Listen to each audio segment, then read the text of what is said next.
1,000 metre runner and cross-country runner. Won the Birmingham half this year. I wonder if he can upgrade himself to a podium finish here. Northern Ireland's two-time Olympian Kevin Seaward, he's got a best of 2:10.09 just off the podium on the Gold Coast.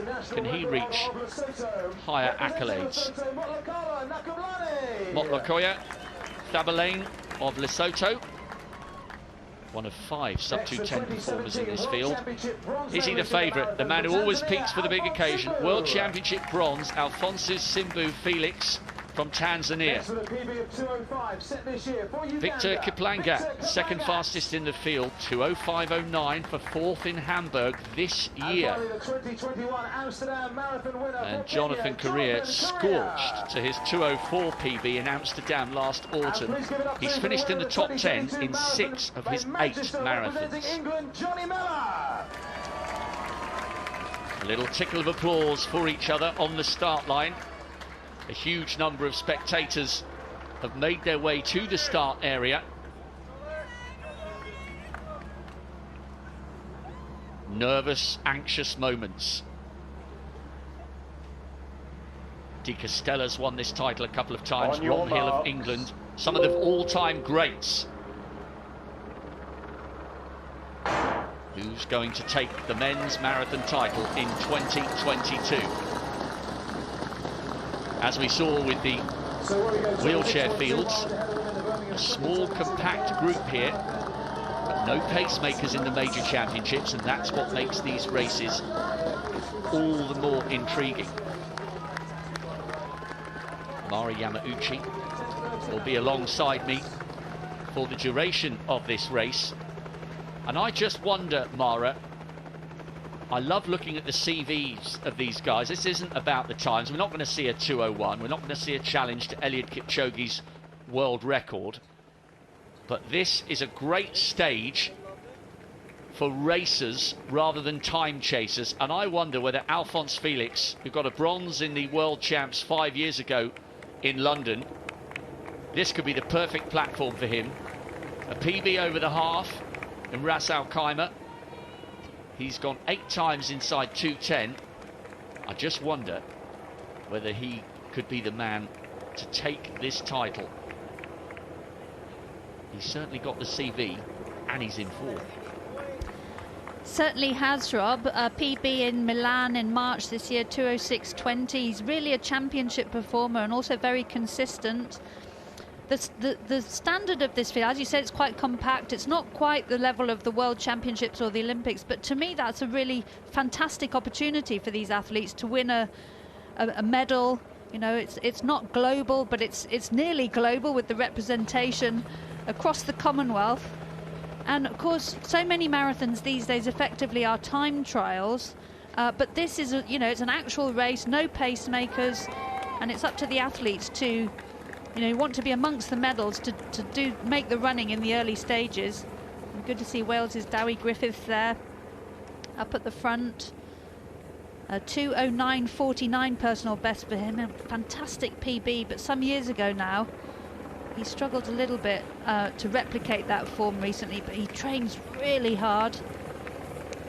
And Team Australia also very well represented. Of course, Australia have historically been very strong in the Commonwealth Games. 2-time defending champion Michael Shelley is not here, so we will have a new champion.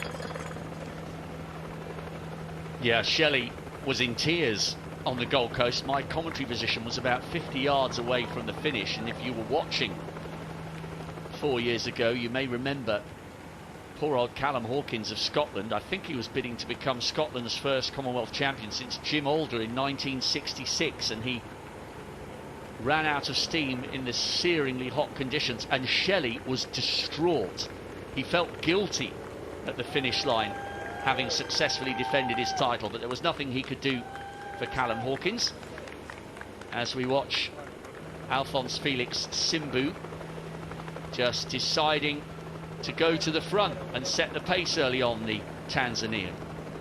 Now, if you're just joining us, here's a little reminder of what lies ahead for the 26 miles, or 25 3/4 still left to go for these men.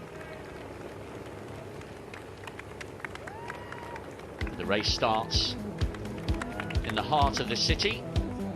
£2 billion redevelopment programme going on after the games have come and gone. Good legacy for the Birmingham 2022 event. The guys will run past Edgbaston shortly, home to the women's T20 cricket. Past Cannon Hill, first opened to visitors in 1873. There are plenty of undulations for these men to contend with. Round a well-known chocolate factory. I can't give the name, but no prizes for guessing if you got it right. Edging their way past back. The chocolate factory round Selly Park. This loop you're looking at now is 18k. They will do that twice. And when they have completed the 18k at the second time of asking, they will carry on and do the last 6k into the city through Gay Village up towards the Bullring and Centenary Square, where the gymnastics is happening, through the Jewellery Quarter, and then in towards the finish at Victoria Square. Looks simple, but I assure you the battle for gold will not be.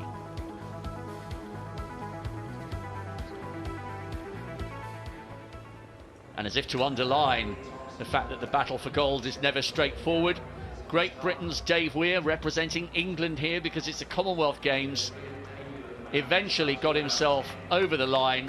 The long-term early leader had a massive advantage over John Boy Smith, but a puncture derailed his aspirations for the Commonwealth title. But he did eventually wheel himself across the finish line, showing the class and dignity of a champion. He will not go home with a gold, but he does earn the admiration of the watching crowd. Weir finishing the race despite not getting up amongst the medals in the end.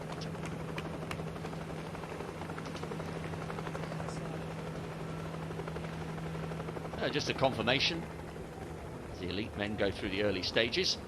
Here is the complete result from the elite men's wheelchair race, the first of the athletics golds to be awarded Birmingham 2022.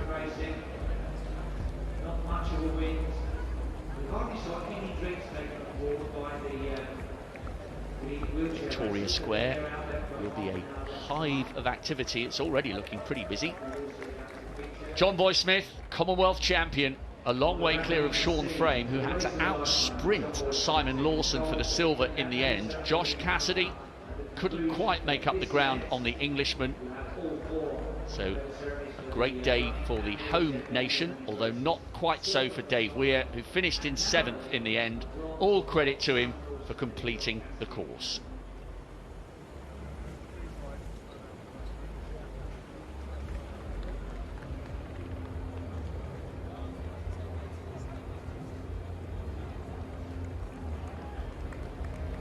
A wonderful title defence for Madison de Rosario. Back-to-back golds.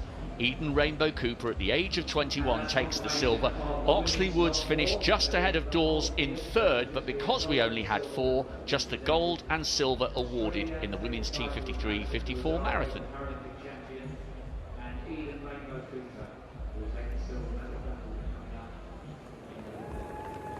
All the medal presentations will come much later in the day, because the men will have the course to themselves for around about an hour and a half.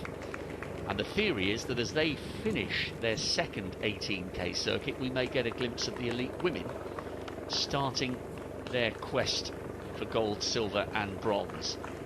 Well, Mara, we were talking about Alphonce Felix Simbu and maybe saying that he was the favourite and the man who produced that new PB of 2:06.20, and I don't think it's necessarily going to take a time much quicker than that to take this gold, deciding to set the early pace. And we've got him followed by Liam Adams, 31st and 24th at the last 2 Olympic Games, and 2 sort of chase groups, if you like. But I think Simbu will really fancy this. Many of his best performances have come representing his country rather than chasing times on the big city races, and he looks full of running, and it's an early indication of the extent of his confidence that he's not afraid to go to the front of such a big group. Yes, that's right, Rob, and this is a championship race, which means no pacemakers. And so Simbu has decided he didn't like the slow pace off the start, so he's taking it on. So a bold decision from Simbu. He's got a 2:06.20 personal best from Milan earlier this year. And such is the incredible depth and competitiveness of men's marathon running these days that 2:06 isn't necessarily fast enough to win you a race like Berlin or London, but in championship events it's absolutely fast enough. And we catch a glimpse there of the athletes as they take their first visit to their personal refreshment stations. The table's arranged in alphabetical order by country, and the athletes can put whatever they want in their drinks there. Most of them will have carbohydrate energy drinks. And Liam Adams there representing Australia, excuse me, making a bold move at that drink station. Personal best for him of 2:10.48. He hasn't run a marathon this year, but doing the early running so far. He was 31st in the Rio Olympics, 7th in the Commonwealth Games back in 2014. World Student Games 5,000 metre run away back in 2009. He was very sporty as a child and was encouraged to try cross country. So as this men's marathon gets underway, the Commonwealth Games record for the men's marathon is still held by Ian Thompson, 2:09.12. The British athlete. That was back in January 1974, and it was the second fastest time in the world at the time. Of course, it'll... Oh, what a race that was as we look at Adams leading. It was a brilliant duel, wasn't it? I know Grattan did brilliantly to get the bronze. It's one of the first marathons I can remember watching. Ikanga and De Castella were tearing chunks out of each other all the way around the course. And what a brilliant...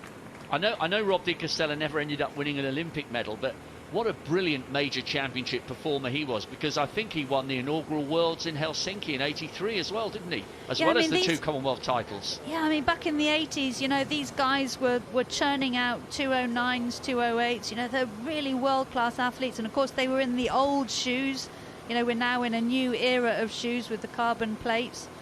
So the athletes are going faster. You get a good view of the blue line there as the men go through that nice shady area. The blue line is the shortest way on the course, so any deviation from that blue line will mean they run a bit further than 26.2 miles.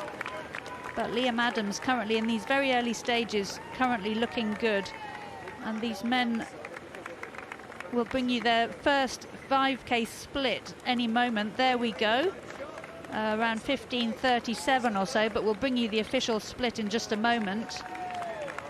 There we are, 15:42 through 5k for the leading men.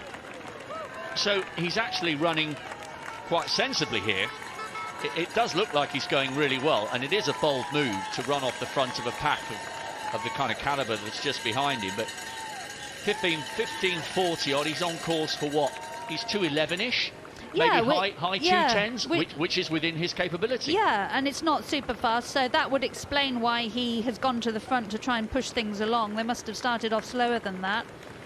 You know, I really respect athletes doing this sort of thing. A lot of people say, oh, you know, it's crazy, he'll just get swallowed up by the group. But actually, you don't want to be dawdling along at 2:15 or 2:18 for too long. So good for him for giving it a go. Well, we've just been talking about legendary names from the 80s. Steve Jones, the Welshman who held the world record from Chicago, I think it was 85 off the top of my head. He always maintained, if you feel good in a marathon, you should go. You should always follow your instinct. Don't kind of sit back and try and second guess what everyone else is doing. If you feel good, and you have a spell where you want to go off the front, just do it. It won't always pay off, but you should follow your instincts. And do you know what this reminds me of? One of the best marathon championship races I've ever watched, Mara, and I'm pretty sure you would have seen this as well. We were talking about it in Oregon, actually. Valerie Streneo, the Italian, in 2013, when she went straight to the front in Moscow at the World Champs in searing heat. Yeah. And the only athlete who could reel her in was Edna Kiplagat.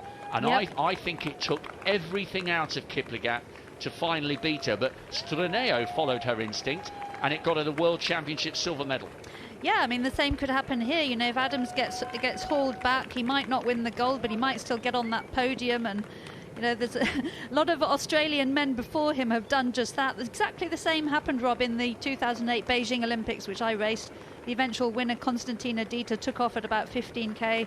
We all waved goodbye to her and said, see you at 25 miles. And she just kept the gap and won the gold medal. So, you know, if you've got the guts and the confidence to do that, good for you. Okay, and here's a question for you. Endaraba, who was the favourite for that race, said she didn't know that Tomeska D2 had gone off the front. She thought for much of the last couple of miles, she thought she was winning the gold. Do you believe that? I do, yeah, because, you know, Endaraba is one of these athletes who tended to sort of sit at the back of a lead group, which has its benefits. You know, you don't want to be up at the front in the wind or doing the pace making, doing any heavy lifting for anybody else. You want to just tuck in and in the first half, you know, save your energy. But the cost of that is if a move happens at the front and you're not paying attention, you can miss it. We talked in the wheelchair races about out of sight, out of mind, and you know, if Dieter was on a twisty part of the course and out of sight, Endaraba would have just missed that break. So it's good to, you know, save your energy, let others do the work, but you really have got to pay attention. Now then, that group looks like we've got 7 in that lead group or so through 5k. Yep, six or 7, I think, including Korir. Yeah, 6 in that group chasing Liam Adams. I'm keeping half an eye out for Jack Rayner as well, because he was 19th in the 10,000 metres. He's not in that group at the moment, and I think he's ready to run a sub 2:10 because he's produced PBs at the 3k, 5k and the 10k. Long way to go. But watch for the Ugandan just on the left of the picture there. Victor Kiplangat. He broke his half marathon PB this year. 4th in Hamburg with 2:05.09, so he should be feeling pretty comfortable at 2:10 pace, and he does look comfortable. And the runner in the white vest and purple shorts, that is Lebenya Nkokaa of Lesotho. So he has a personal best of 2:12.20 from 2016. Other than him, we have 2 Kenyans, 2 Tanzanians, 1 Ugandan in that chasing group. Adams happy to run on his own. I wonder if Rob Di Castella's watching, and the likes of Monaghetti and Mike Shelley. I wonder if they're all tuning in going, yeah, good on you, mate. Get out there and have a good go. Yeah, of course, one of the great things about having a rich history in an event like this in your own country is the younger athletes like Liam Adams can be in touch with the greats who've come before them and get some tips about tactics and racing strategy and so on. Of course, they've got role models to follow as well. So Australia is the overall best performing country in the Commonwealth Games to date. And of course, the next Commonwealth Games will also be held in Australia, in Melbourne and other cities in Victoria. Australia has topped the medal table in the Commonwealth Games 13 times to date, followed by England 7 times, Canada once. Just a quick note there, good work by the camera crews. Lebenya Nkokaa has just been dropped, so that chase group of 6 has become 5. Still looks like he's running okay. He was 9th back in 2006, you just mentioned Melbourne, and he made the marathon team for Lesotho back in Rio, but he's just obviously decided the pace is a tiny bit too sharp for him in that chase group of 6, which is now 5, and that looks to me as though they're not that far behind Liam Adams, who keeps checking his watch. 14 marathons, he's won Sydney a couple of times and he won Melbourne in 2018. Yet to break 2:10, but clearly deciding to run on his own terms here. And if he's in PB shape, he should be feeling okay at this pace. It's not like he's gone out in 2:05 and he's never broken 2:10. This is around about 2:11 pace, as the Tanzanian breaks ahead of that chase group and just leads them to perhaps wanting to wind this gap in a tiny bit on Adams.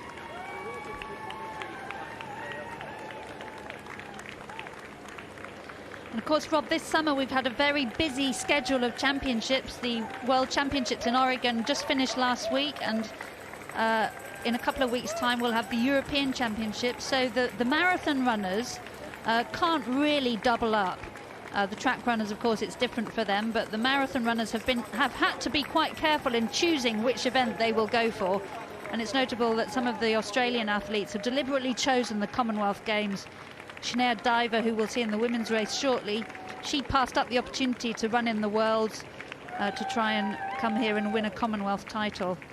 So Australia, very much the Commonwealth Games right at the top of their list of priority races. So Nkokaa, the Lesotho athlete, just off the back of that chasing group, chasing Liam Adams. Now, here's a question for you, Mara. All the years we've commentated together, I've never really had a chance to properly ask you this as we watch Adams leading a chase group of 5. It's like he's accelerating again. It might just be deceptive because he's got a fairly short stride, which makes it look like he's got a very high turnover. Just how different does it feel? Because you did major championships for Great Britain and England, you know, with your bronze and the 10,000 in Melbourne, and you also chased times in the big city races. Just how different does it feel at the front of these races in a championship where all of a sudden you have no pacemakers? Yeah, it's completely different. You know, in a paced city race, all you have to do is decide what pace you're going to go at. There's a little bit of negotiation with the pacemakers. You know, your race plan is kind of decided before race day. It's usually decided the day before, a couple of days before that. But in a championship event like this, you know, anything goes, and it's up to the athletes themselves to make a go of it, as Adams is doing here. And I did the same in Osaka in 2007 at the World Championships. You know, very slow race. It was very hot conditions, 30 degrees at the start and high humidity. But at about 29k, I hit the front and made my long bid for home. And sadly, it didn't work out, and I finished 9th. But you know, the athletes have to think about how if they want to win, how are they going to do it? Size up their opposition, get a handle on the course. So it's very early days. I'm not surprised to see these athletes just ticking off these early kilometres nice and comfortably, not wasting any energy. It is pretty good conditions for racing, Rob.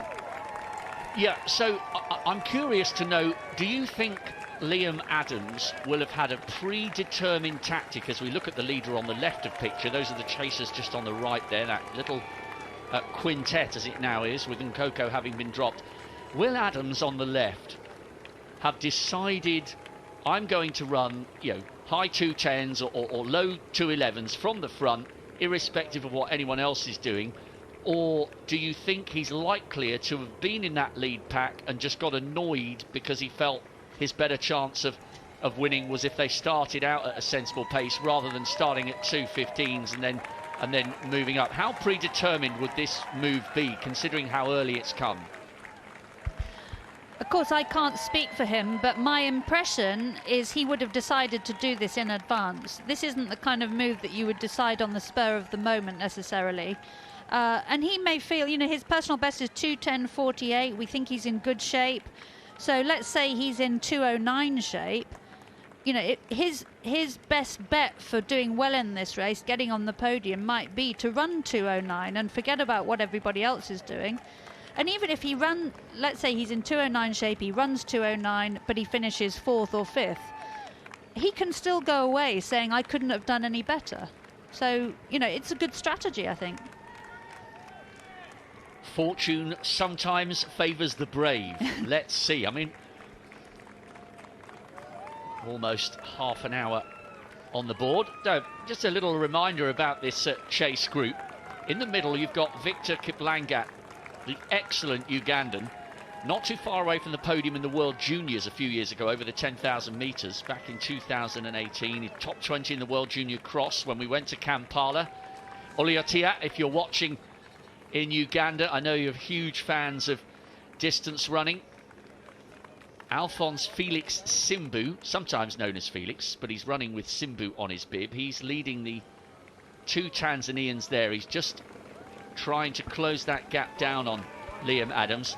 Simbu might be the favourite for this, you know.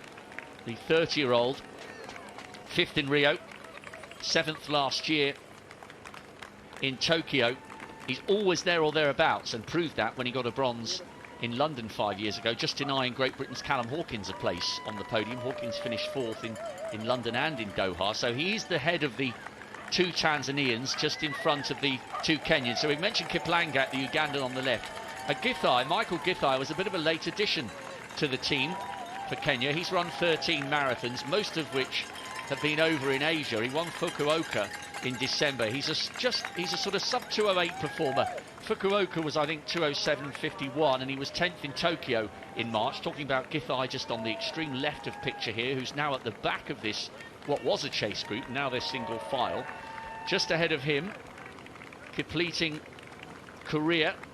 He's the fastest in the field on paper with a 2:04.32. That was in Amsterdam last autumn. He's now just on the left of picture. The two Kenyans have been dropped, and Simbu has closed up on Adams. So the better of the two Tanzanians has bridged the gap, and all of a sudden it looks like we're entering a slightly different dynamic to this race now, where they were running all five abreast with Adams around 25 metres in front. They're single file, and Simbu, perhaps the pre-race favourite from Tanzania, has done a good job, as it seems to me he's bridging the gap, and he's taking his Tanzanian teammate and the Ugandan with him. Yeah, I think they've sped up, Rob, because the field is now quite strung out. This isn't necessarily bad news for Liam Adams. You know, if they come onto his shoulder, they can share the hard work at the front with Adams. So Adams just needs to not panic and just keep on his own strategy, keep on his own pace. So the field quite strung out there. Just looking at the weather conditions, Rob, it's pretty good conditions for marathon racing today. It's overcast, cloudy. We're at about 9:35 a.m. local time, and the temperature is somewhere in the region of 18 to 19 degrees Celsius, with just a light southwesterly breeze. So they might get a bit of a headwind in this section of the course as they travel southwest on the first of the 18-kilometre loops. Do you know, I was just thinking, imagine if we got another Australian-Tanzanian duel as we had with Di Castella and Ikanga back from 1982. We should mention the other Tanzanian. He's running way inside PB shape at the moment. He's just gone round the corner in third, with Kiplangat, the Ugandan, in fourth. Misai is his name, Hamii Misai of Tanzania, PB of 2:17. He has gone inside half an hour for 10,000 on the track, but it's his first race of 2022. Talking about the Tanzanian in the centre of your picture there, who's in third. So we've got Liam Adams on the right with the green and gold of Australia. Just watching them now, make sure they can pick up their drinks. The two Tanzanians, Alphonce Simbu Felix in second, and his lesser-known teammate Misai in third. And that's Kiplangat, the Ugandan, who ran so well in Hamburg. He's the second quickest in the field, and the two Kenyans just a couple of seconds further back there in 5th and 6th. Nkokaa was with this group, the athlete from Lesotho, but he has subsequently dropped back. So half an hour of running on the board, and we've now only got 7 athletes within, or 6 athletes within half a minute of the leader. But Adams has been closed down by Simbu, and the Tanzanian so often gets it right on the big occasion. He certainly does, Rob. So 31:06 through 10k. They were through 5k in 15:42. So if I've done my maths right, I make that somewhere 15:24. Yep, and 31:06, Mara, is sort of mid to high 2:10s. Yeah, so they've certainly sped up in that second 5k. So that the top 7 there, a bit strung out. Meanwhile, the chasing group are some 30 seconds or so behind. At least that was through 5K. Yeah, as we look at Adams here, we've got the Nkoko has become detached. So you've got that little chase quintet, the last of whom is Githae of Kenya. And there he is. Good work by all our camera crews out there on the course. Then there's about another 20 seconds back to Nkokaa of Lesotho, who's running in no man's land, out of shot at the moment. Then you go back to Stephen Scullion of Northern Ireland, who's in 8th, but he's a minute and a quarter behind the leaders. So this 5 or 6, if you include Githae, they're quite a long way clear. They've got almost half a minute on Nkokaa back in 7th. So they are beginning to pull away from a pretty decent group. You mentioned Kenya's Githae a moment ago, Rob. He wasn't on the entry list. He was a very late addition to this field. And of course, in the era of COVID, it can be all change on the start lists. Paul Pollock was to be representing Northern Ireland, but he's had to withdraw with COVID. So Githae, you know, coming into a marathon at the 11th hour, you can't just do it like that, you know, just do that. You have to be ready for it and have trained up for it. Yeah, strange situation for Githae, who's just at the very back of your picture there. You can see the Ugandan, Victor Kiplangat, in 5th. So, just a confirmation that Nkokaa's in that kind of no man's land position, 28 seconds off the pace. And then to Scullion and Dewi Griffiths. And, you know, it's not beyond the bounds of possibilities, Mara, you know far better than me. One or two of these guys who are maybe in 8th, 9th and 10th, if they're within a minute and a half, if they have run a conservative first half of the race, nothing to say that they might not produce a decent negative split and start picking 1 or 2 off. And suddenly you find yourself from 8th up to 6th and you've got all the momentum and you start accelerating. Funny things can happen in the last 6 to 10k of a marathon, can't they? Absolutely, yeah. We saw it in the wheelchair races just now. Dave Weir sadly getting a puncture, and of course Paul Callum Hawkins, you know, on course for a fabulous gold medal 4 years ago on the Gold Coast. The heat took its toll. Suddenly the athletes behind him move up a position, so everything can change in the very final stages. That is Korir of Kenya, Jonathan Kipleting Korir. Brilliant run in Amsterdam last autumn, 2:04:32 for him. Part of the NN running team based in the Netherlands. 4th in Berlin in 2019. I always love that, Mara, when you see youngsters trying to run in the background, because it's quite hard to give a true depiction of how fast these people are going. And this is a brutal incline, by the way. You can tell by the way they're leaning into that hill. We saw the wheelchair racers finding these undulating sections quite challenging, and that's proving to be the case here for these elite runners.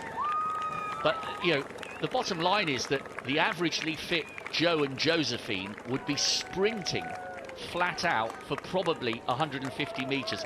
A few of them could manage a quarter of a mile, but not many. You know, this is for the averagely fit man or woman, this would be almost flat out sprinting, wouldn't it? Yeah, so a 2:10 marathon, which is sort of roughly what these men are doing, is a 3:05 1 kilometer split. So if you fancy going down to your local track, try running 1 kilometre in 3:05, and that equates to a 15:25 5k. So all you park runners at home watching, 15:25 for a park run. 8 times back to back, plus a little bit is what these men are doing. Brutal. And it looks to me like there's another little probe off the front here from Liam Adams. By the way, a nod to the people of Birmingham. How good is this? I'm not sure what time it is wherever you're watching in the world, but right here it's about 9:45. Look how many people have come out from their homes in the suburbs here around Birmingham. I think the organisers have done a really good job here, Mara, because the tighter you keep those loops in the heart of the city centre, the less likely you are to get large numbers of people. When you take it past people's homes, they look outside the window and think, hang on a minute, this is a once-in-a-lifetime opportunity. I've only got to walk down the bottom of my drive and I can watch world-class marathon runners going past, and a memory that they'll savour for many years to come. So, a really well-supported race this morning. Just before 10 o'clock, and the streets are packed. Yep, you're certainly in luck if the Commonwealth Games marathons go past your front door. And there we see the athletes going past the personal drink stations again. And despite it being a relatively cool day, several of them grabbing sponges there. You can see Liam Adams sponging down his legs, trying to cool off. Of course, having water on your skin or sweat on your skin, that evaporating is what cools you down. So the athletes really making sure, and also taking drinks at this early stage.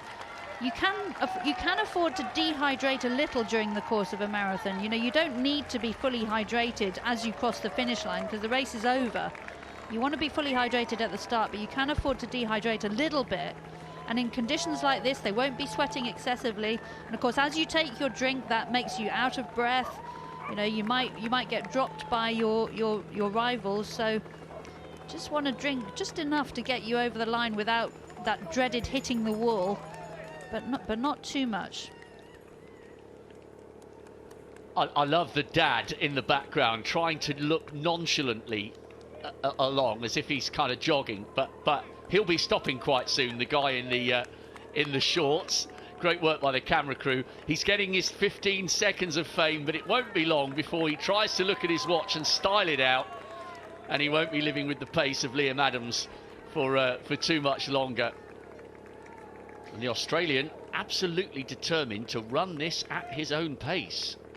And this course is terrific for spectators. It doubles back on itself. You know, we've got 2 loops of that first 18k loop. So if you're in Birmingham and you're not out there watching, do go out and watch. This is world-class men's marathon racing through the streets of Birmingham. And of course the 6k at the very end, very tough, hilly, lots of corners, 2 complete 180 U-turns. And as the dad stops, Stephen Scullion goes through shot for Northern Ireland. Good range of PBs from him. Dewi Griffiths in a decent looking group there. The Welshman, he was 25th over the 10,000 metres in Glasgow. Excellent performance at the World Half in Cardiff in 2016. Brutal conditions there. One of the best pieces of distance running I've ever seen from Geoffrey Kipsang Kamaraw, who was pushed over at the start and ran one of the fastest times in history into near blizzard conditions in Cardiff. So Griffiths back in one of those chase groups in good company, as he was in Cardiff back in 2016. And I love, do you know what, Mara? I love it when these elite guys check their watches.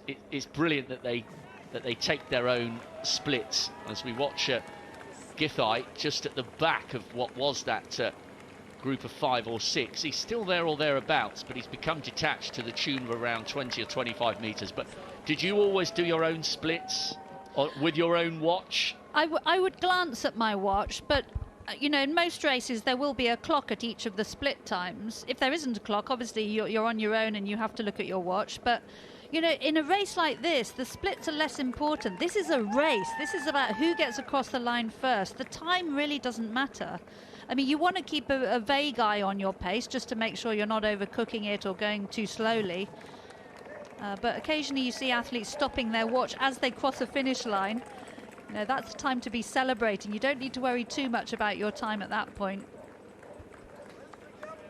That just gives us a reaffirmation that Githae is in the background, just beneath that sign where it says Selly Oak with the train station logo.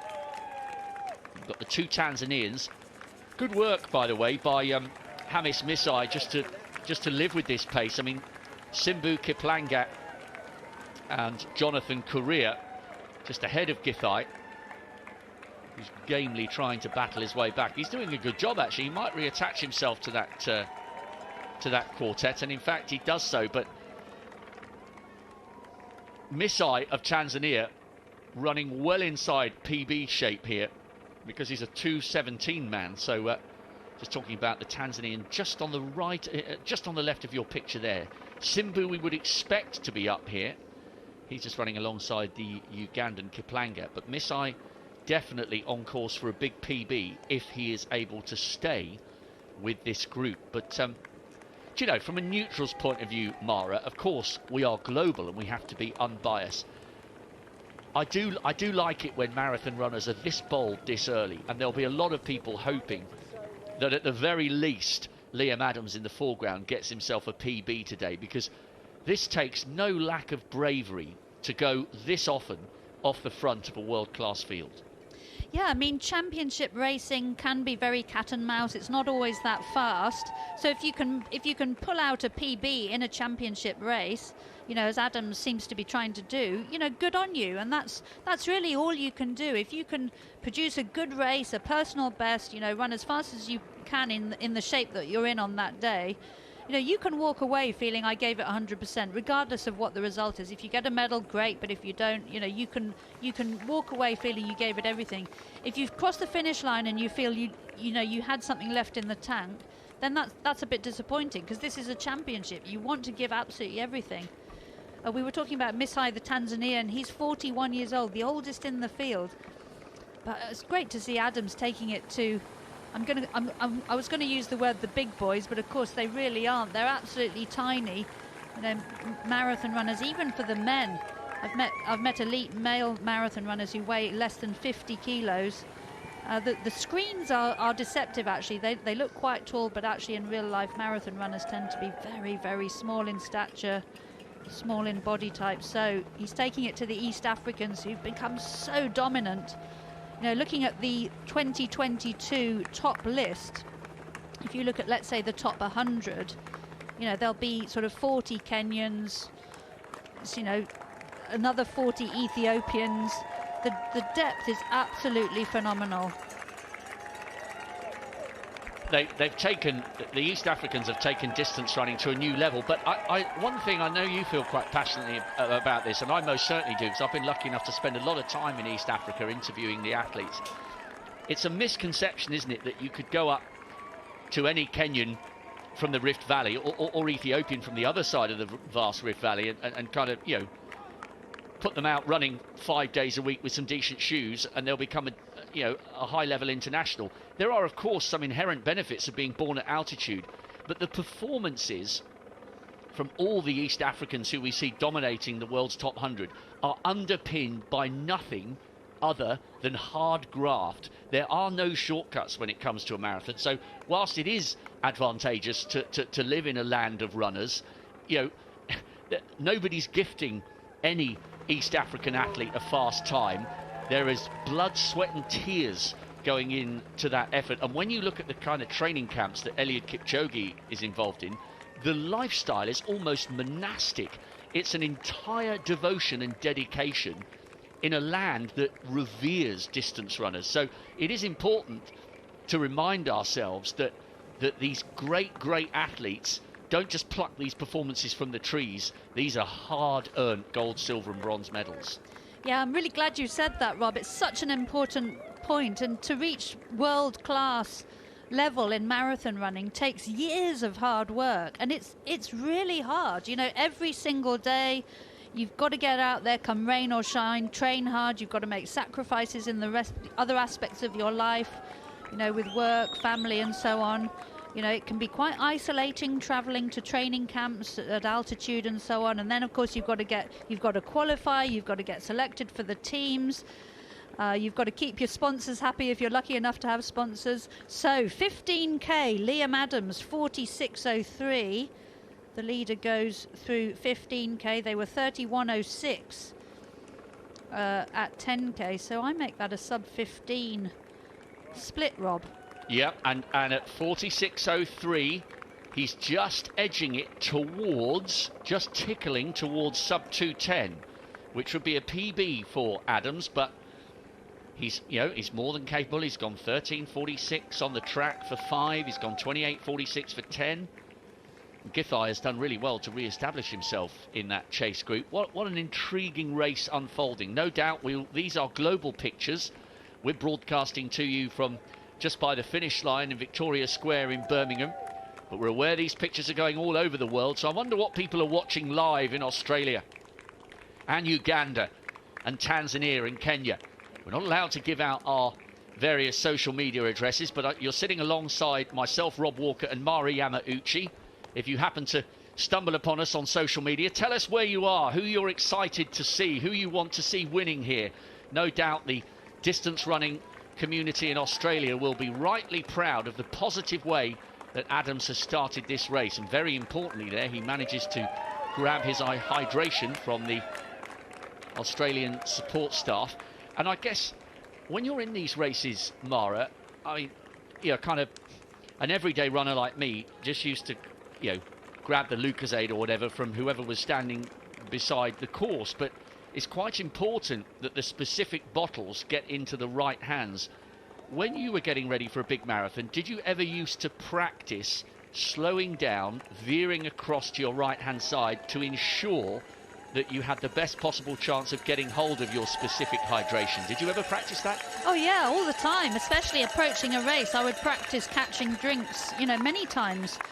And to be honest, the drink stations are a bit of a dangerous spot for marathon runners, because, you know, you have to sight your bottle, grab it, try not to trip anybody up, and occasionally athletes will forget that the stations are coming up and they'll swerve across. You know, we've seen horrible accidents in the past. Josh Cassidy, one of the athletes in the wheelchair race earlier today, involved in a horrible collision a few years ago at the London Marathon with one of the female runners in the elite women's field. So you've got to stay on your feet, get your drink, stay out of trouble. And it's not the end of the world if you miss your drink, because they are every 5K typically. So it's not that long of a gap until the next one. And the race organisers will also provide a general drink station, which will have water, sponges. And there are also misting stations on this course. So had it been a really hot day, you know, a couple of weeks ago we had the highest temperature ever recorded in the UK, over 40 degrees. But fortunately for these athletes, it's not nearly so hot. It's nice and overcast, so they might not need the misting stations today. So currently the top 6 in this race pretty much together. And in 7th place through 15K was Nkokaa of Lesotho, now about a minute behind these leaders. And chasing behind them was Stephen Scullion of Northern Ireland in 8th, Dewi Griffiths of Wales in 9th, another Lesotho athlete in 10th, Nkhabutlane, forgive me if I've mispronounced that, and he's running with Andrew Bichanan of Australia, Jonathan Mellor of England, Oliver Lockley representing the Isle of Man, Kevin Seaward, Northern Ireland. So, but up at the front, it's these 6 athletes in this men's marathon. And look at how comfortable Simbu is in 2nd place, just around about 6 or 7 seconds off the pace being set by Liam Adams, hoping to add his name to a rich list of Tanzanian legends who have won this title. Githae Shahanga, he won in 1978, and then Francis Nali for Tanzania in 2002, Samson Ramadani in 2006. The Tanzanians have got a wonderful history when it comes to this event, and he's got the proven global championship pedigree as well, with that bronze in London, very close to the podium in Rio, very close to the podium in Tokyo.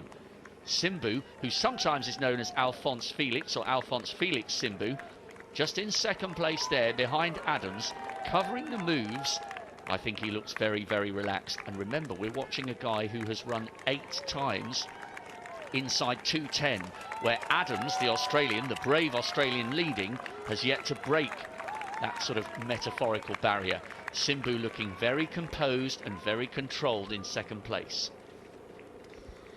Yeah, Simbu looking very good. Twice finished in the top 7 at the Olympic Games. He's very much a great, consistent championship performer. And he is improving. 30 years old, managed a PB earlier this year. So I'm just keeping a nice close eye on Liam Adams up at the front.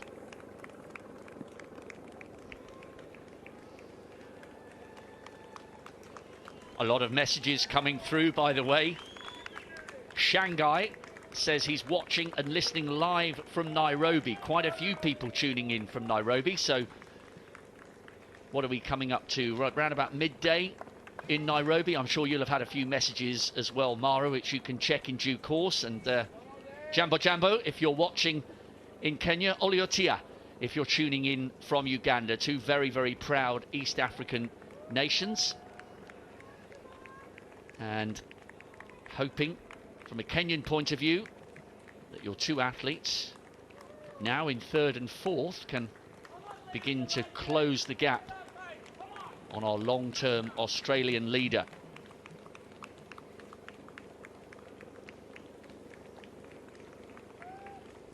Just watching the feet of Liam Adams, he lands sort of pretty much not so much on his heels, but kind of a mid-foot striker. Were you? I just don't know. Some marathon runners manage to land on their toes. I was going out for a jog in Oregon, and I watched a Japanese marathon runner just out for a training jog, and he was on his toes, and he looked like he was floating. Were you a mid-foot striker, or were you on your toes for much of a marathon? I was a mid-foot striker, I would say. I mean, now I'm coaching since I retired. I'm always a bit reluctant to tell people right, you've got to be a heel striker or a toe striker, because your body runs in the most natural and efficient way for it on that day. Your strength, your flexibility. So to do anything different to that is going to be less efficient. You can change your form over time, but you really need to do that through strength and conditioning drills. You can't just say, right, I'm going to toe strike. Some athletes are natural toe strikers. The mighty Haile Gebrselassie, he seemed to be always quite on his toes. But that's something that just comes naturally to some runners. And of course the new carbon plate shoes with the high stack height have changed things quite a bit as well. So Liam Adams now, quite a fast cadence for him, but he's looking pretty comfortable at the moment. Well, I tell you what, there's generous praise on social media for the Australian. There's one chap, Justin Lagat, has sent a message in from Kenya saying, I really hope Liam Adams will be rewarded with a medal for making this an honest race. So his approach is drawing praise from high places. We've got people tuning in from Kampala as well, and one viewer watching live from New Zealand. So good evening, I think. I can't pretend to know exactly the time there, but delighted to have your company wherever you are in the world.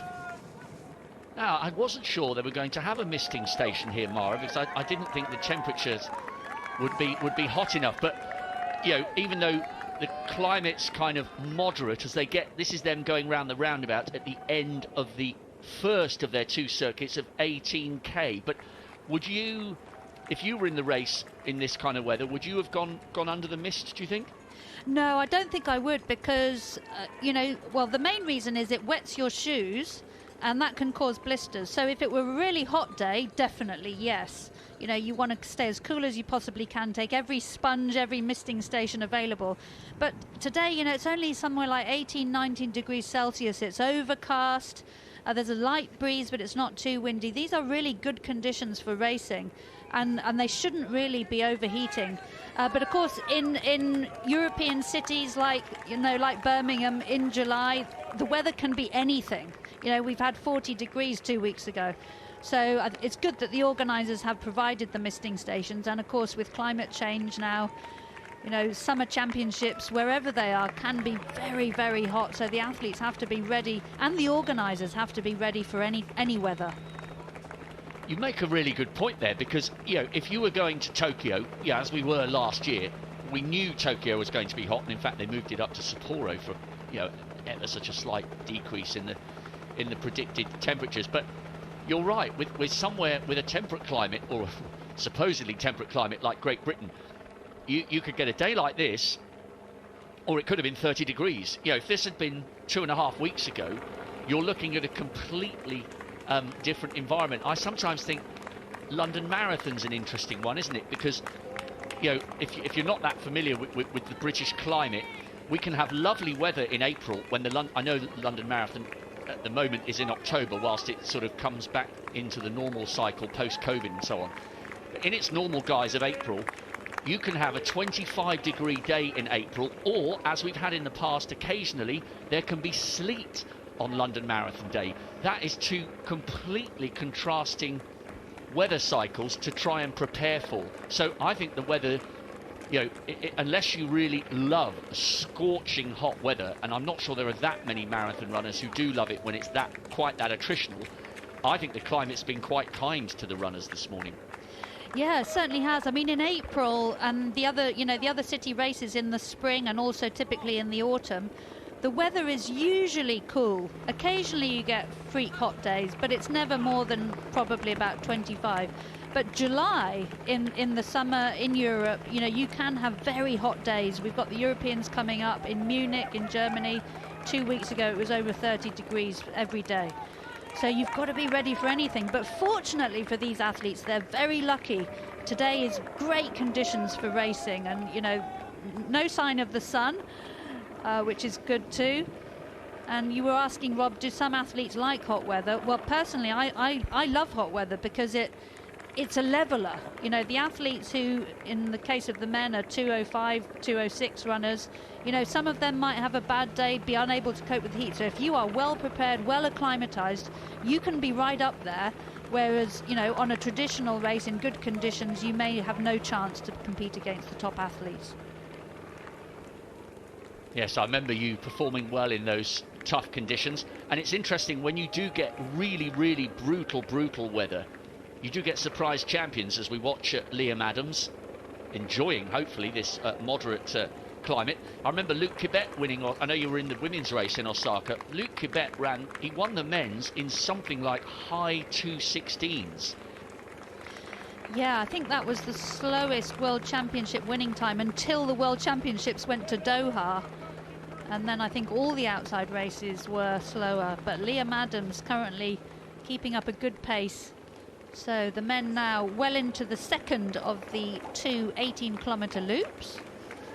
And by the way, there is growing admiration from the African continent for Liam Adams. There's a guy here, Shenkan. He says, look, painfully, Adams is going to run out of gas. I think he writes from Ghana, actually. Erick and Githae, I'm rooting for the Kenyans on the podium, but salute to the Australian for a great race so far. And we have our first message from Tanzania. Alistair Elias, we're watching here in Dar es Salaam. We're hoping Simbu brings glory to Tanzania. It's a shame we're not as good on the track as we are on the roads. There is a lot of talent here in Tanzania waiting to be unearthed. We are sleeping giants. So there you go.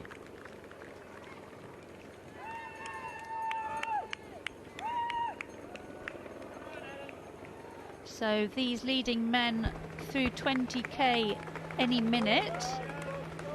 And we'll bring you that split as soon as we get it on our computer system. So the last 5k splits through 10 to 15k went under 15 minutes. They've been speeding up since the start. Yep, Adams has made this an honest race right from the start, which is why he's gaining admiration from people watching around the world, even from the nations vying to beat him. The fans of the Tanzanians, the Ugandans and the Kenyans, very respectful of the way Adams has grabbed the initiative and seized this race by the scruff of the neck. At the very least, we would love to see Adams duck under 2:10 for the first time. And by the way, if you're a fan of the stats, the Commonwealth Games record is held by Ian Thompson when he won Christchurch back in '74. 2:09.12. 4 men have run inside 2:10. 2 of them, we've been talking about that wonderful duel between Rob De Castella and Juma Ikanga of Tanzania. De Castella, Deeks won in 2:09.18 in Brisbane, and Ikanga was only 12 seconds behind him. So 1:01 or 1:01 plus bits. Yeah, this is good running, you know. This is inside 2:10 pace, not by much, but it's inside 2:10. Yep, 15:05 for that fourth 5k split, as we see the athletes grabbing their bottles. And those were the team officials. Each team official behind the drinks table can hand the bottles to the athletes if they wish. So 15:05 through 5k. That's somewhere in the region of, so they've sped up 2:07 sort of pace. So pretty honest race so far.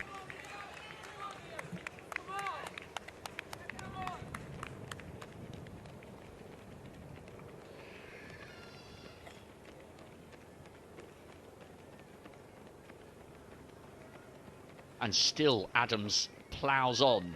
But he's not alone, is he? Simbu, look how comfortable. I know I keep going on about, they've just got an instinct, Mara, that Simbu is waiting to pounce. I'm not saying he's going to win the gold, but he's got a brilliant CV. He ran a really good PB for the half marathon in Ras Al Khaimah in February. I've covered that race a couple of times. What a brilliant 13.1 mile course that is over in the Middle East. And Felix now got his drink in second place, still going along behind Adams. We've got people tuning in from Iten. I wonder whether they're watching at Brother Colm O'Connell's school, St Patrick's, where they plant a tree for every champion that's come through the school, which, needless to say, could almost be a forest by now. Such is the extent of the brilliance that we get from Iten. So a very good morning, or it's lunchtime now, I think, or coming up to lunchtime. Most of the elite athletes training in Iten have probably done 25k on the beautiful orange dust roads already. Did you do much training up in Iten, or were you elsewhere in East Africa when you went over there for big mileage spells? Actually, I did most of my altitude training in Europe and in the US, in Switzerland, in St Moritz, and also in Albuquerque and Mammoth Lakes in California. I was living in Japan for most of my elite career, so the flights to Africa were an awfully long way. So I stuck to the Northern Hemisphere altitude. You were talking about the incredible depth and prominence of the athletes from Iten, Rob. You know, for these athletes to actually get onto the Kenyan or Tanzanian team or Ugandan team is an incredible feat in itself. The depth is absolutely phenomenal. So the athletes now just approaching halfway in just a second. And a few sharp turns there as well. I noticed early on, actually, Mara, that when Adams went round a sharper corner than this, he grabbed hold of the railing to kind of increase his momentum as he went round the bend. So, yeah, comfortably inside 2:10 pace here at halfway. And whilst for Adams, this is uncharted territory. For Alphonce, Felix, Simbu, the Tanzanian in second, he's got a best. He was third in Milan this year with 2:06.20, and that was his 8th sub 2:10. So we got contrasting CVs from this men. Some are already running faster than they ever have done to the halfway stage of a marathon. Others are very, very comfortable. This is Nkokaa. So he's been running on his own in 7th place from Lesotho. He's a 2:12 man at his best. Didn't finish in London in 2017, but he was 9th in the Commonwealth Marathon way back in Melbourne. Still going strong. He's not that far away from turning 40. His 25th marathon. He's got 9 top 10 finishes, many of which have come in the Soweto Marathon. I've not had the chance to cover that one, but quite a few of these men have run well in the Soweto race. And this is now the back of the lead group, and full credit to Misai of Tanzania, still hanging on to the back of that group. So if you're one of the fans watching in Dar es Salaam, a very good morning to you. You have 2 in the top group here. Misai well inside PB shape, along with his compatriot Simbu, and the 2 Kenyans, Jonathan, sometimes referred to as Jonathan Kipleting, sometimes referred to as Jonathan Korir Kipleting. He's wearing Korir at the moment, so he's just in the middle of your picture with the late edition Michael Githae now on the right of picture. He was detached from this group, but did really well to get himself back in touch. What's your instinct here, Mara? I mean, Adams is running really, really well at the moment. He's on course for quite a big PB. Are they sort of queuing up behind him? Is it beginning to look a little ominous for the Australian? Or do you still think his bravery could be rewarded with a fabulous finish on the podium? I don't know, it's a bit early to tell yet. I mean, he looks fine at the moment. They went through halfway in 64.34, so if you double that, you get just a few seconds inside the Commonwealth Games record of 2:09.12. But Liam Adams is personal best 2:10.48, so he's running, getting on for 2 minutes inside his personal best. And there is Scullion of Northern Ireland running in 8th place. He's some 2.5 minutes behind the leader, having a terrific race so far. looking fairly comfortable. So running on his own in 8th place, and behind, some 30 seconds or so behind him, is a group containing England's Johnny Mellor, Wales' Dewi Griffiths, the Lesotho athlete, Kevin Seaward of Northern Ireland, the other Aussie, Andrew Bichanan, Rawat Singh of India, and Oliver Lockley of the Isle of Man. Good solid running, as you mentioned, by Stephen Scullion. Second in Dublin a couple of years ago. He was 5th in Houston, 2:11. 27th in the European under-23 cross-country just over a decade or so ago. And I was looking over the CVs of these men, and so many of them have added to their mileage by putting in some cross-country winter strength. Loads of people tuning in from all around the world, so a very good evening to a couple of people watching in Dunedin, New Zealand. So good evening to you, and I know you'll be cheering your near neighbours. Well, you probably are, hoping that Liam Adams will be rewarded for his bravery here, but it's still Simbu who's always been at the front of this little chase group that's now just become, well, it's not quite single file, but nearly. And full credit to the people of Birmingham coming out to set the tone and create the backdrop for the atmosphere as we're on to the second circuit of 18k for these men. The women, if you're marking your card, the elite women will be underway in around about 15 minutes time.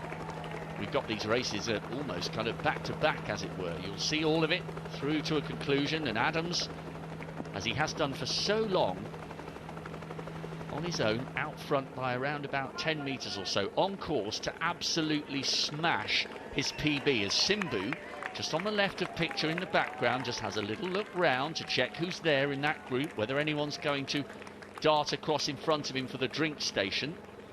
None of these men really interested, although as I say that, Simbu just grabs an open bottle of water, more to cool himself off than a proper drink, and he passes it over to his teammate, Hamii Misai. Good to see that. No drinks for either Korir or Githae or Kiplangat, who's in the middle of that group. And actually Githae just motions, I think he wanted Kiplangat, he said, well, look, you're running so close to me, if you want to come through, just get on with it. And Githae moves across to the right hand side as we look at it, just to make sure that there's no chance his heels could get clipped by the Ugandan, who now has open road in front of him.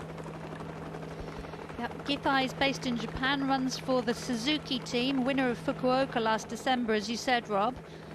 And he's done very well so far, despite coming into the team at the 11th hour. So through 23k, Liam Adams just checks his watch, quick glance behind now. I'm just wondering, Rob, looking at Liam Adams's face, if he's starting to pay ever so slightly for this fast pace.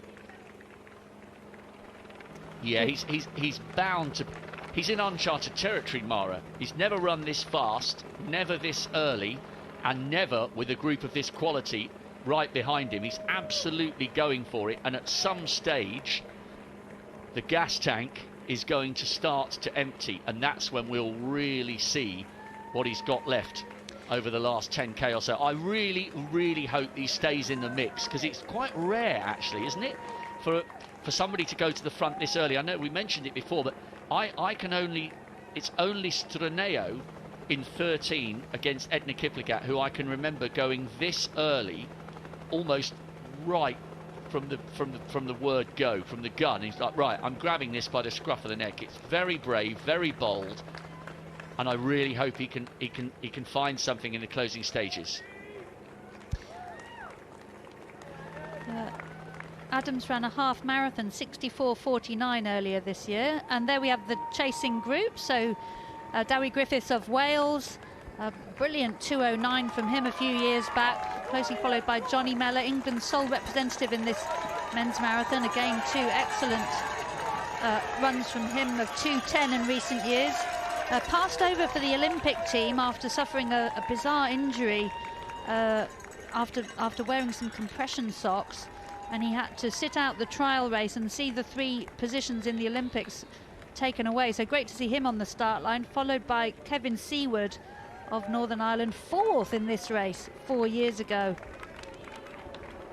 Yep, good running by him, and also a little nod to Nitendra Singh Rawat. I've commentated on him at the brilliant Delhi Half Marathon a couple of times. He's always been trying to get in there and mix it with the Ethiopians and the Kenyans. He ran 63.53 at the Delhi Half a few years ago before COVID struck.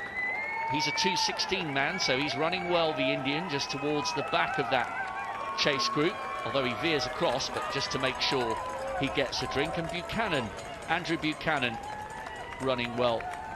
He's a 2:12 man, 6 half marathons, his best at 62.50, so they're running around about PB level. Oh, that was nice. Rawat just offered to share a drink with Buchanan. I don't think there was anything untoward in Buchanan ignoring him. He just didn't see the offer.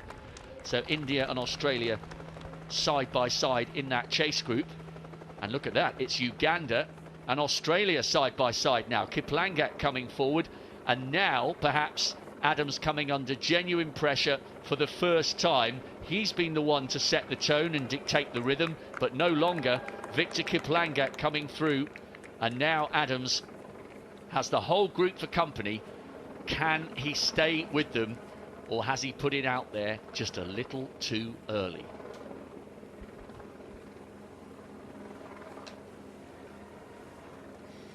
So as these lead men approach 25k, Liam Adams has been swallowed up by the group, but now he just needs to not panic. He just needs to slot in there with this group. Let them do a bit of the leading if he wants to. Just try and stay in touch with them. I've been in this situation myself. Just got to hang in there. So Liam Adams trying not to be deterred by being caught by this group. Githae, the late addition, doing very well so far. Simbu looking comfortable.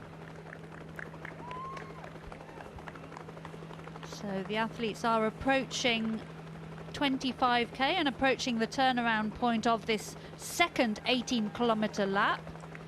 They will then return in a northeasterly direction towards central Birmingham, and they'll passing through Bourneville in just a few moments, and then they will have a very twisty-turny, hilly last 6 kilometres back to Victoria Square in the city centre. So Liam Adams currently trying to continue the long tradition of Australian men who've got onto the medal podium in the Commonwealth Games. Great success enjoyed by the Australians, great success. Di Castella Moneghetti going way back to Dave Power in 1958. Johannes Coleman won this for South Africa back in 1938, and we've got South African fans watching in Plettenberg Bay. I've been for a run on the beach there. It's absolutely stunning. So greetings to everybody watching in South Africa. One of the great marathon victories, Josiah Tugwane back in 1996, striking gold for the Rainbow Nation in Atlanta. What a brilliant story that was all those years ago. And we've got a half split, Rob, for the chasing group that we saw a moment ago being led by Dewi Griffiths, and there's Stephen Scullion. So Scullion was through halfway in 67.03. He's now in 8th place, 7th. Yes, he's just overtaken Nkokaa, the Lesotho athlete who's been running in no man's land. Scullion, he looks built. He's more like a middle distance runner. Look at the size of his shoulders and his arms. Keeps checking his watch, but a very kind of good economical style and stride on the big fella. And brilliant national record he ran in the London Marathon in 2020. That was during the middle of COVID. That was that multi-lap course around St James's Park. A tough course, 2:09.49 he ran there. Brilliant. That remains his PB now. He ran earlier this year the Rotterdam Marathon, 2:14.32. Well, I'm reliably informed there are more canals here in Birmingham than there are in Venice. Our producer was very proud of that statistic, so I'll just share that with you. More miles of canals than we have in Venice. Great place to go for a run because it's pancake flat along those canals. So what are we on now? We're by the way, just to mark your card. Now, I wonder how long that sprint will last. probably about another 100 metres maybe. Now, the women's race was due to get underway at 10:30, but that has been pushed back by about a quarter of an hour, so we'll have about another 20 minutes or so to wait before the elite women start. Hello to James Lamb in Wellington, New Zealand, who's watching our coverage and saying really enjoying the battle for PBs as well as the medals, and personal bests are so important to all athletes. You can never ask any more of an athlete than a PB in a major championship. If it comes in a final or a Commonwealth, World or Olympic marathon, all the better. So 1:17 pretty much on the nose at 25k. They're about 2:10 on the nose, maybe slowed a fraction, Mara. Yeah, now, if I've done my sums right, that last 5k split was 15:53, which is easily the slowest of the race so far, but it is quite hilly in this section of the course. The previously slowest split was 15:24. Yeah, so they're still running about 2:10 pace. And that looks as though Victor Kiplangat... Now, sometimes you can think that an athlete's making a break when really they just accelerated for a few seconds to ensure that they were first at the drink station. We will get a clarification as to whether he is stretching his legs or whether he was just being sensible in just a moment. It's Kiplangat leading now. Now, where is Liam Adams?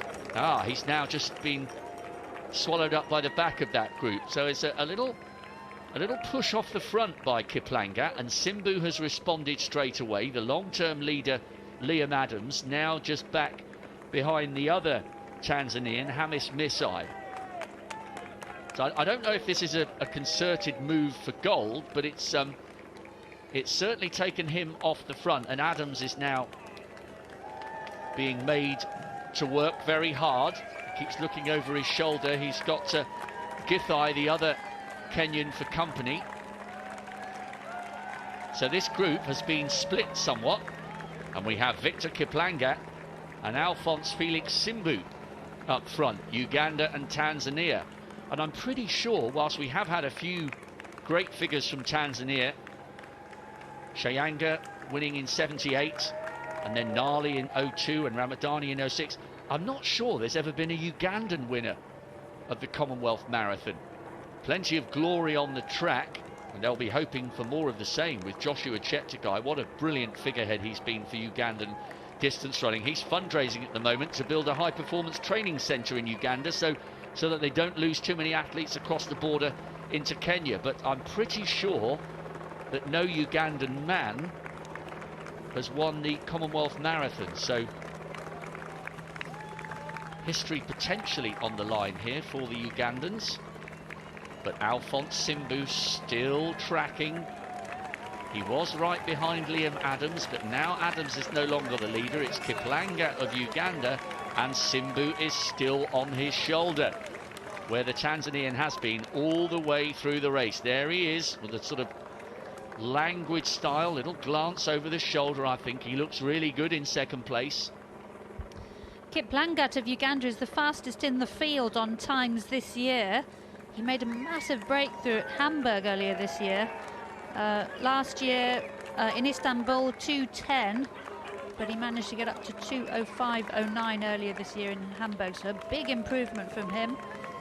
Trains a lot on the hills. He was the 2017 World Mountain Running Champion. That race held in Italy. So, second all-time on the Ugandan top list. And Simbu looking very relaxed at the moment.